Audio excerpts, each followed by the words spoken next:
একটু ধরেন ধরেন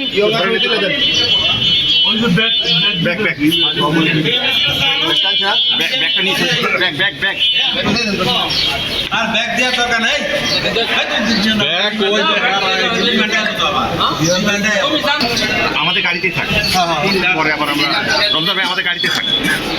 এগুলো আপনার পার্সোনাল আপনাদের গাড়ি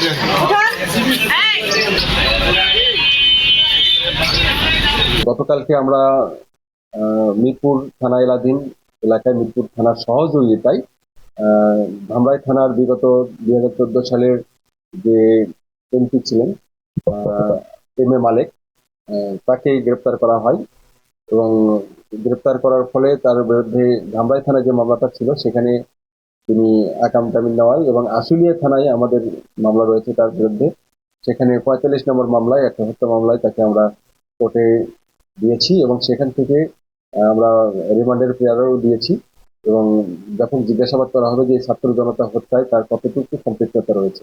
ধন্যবাদ।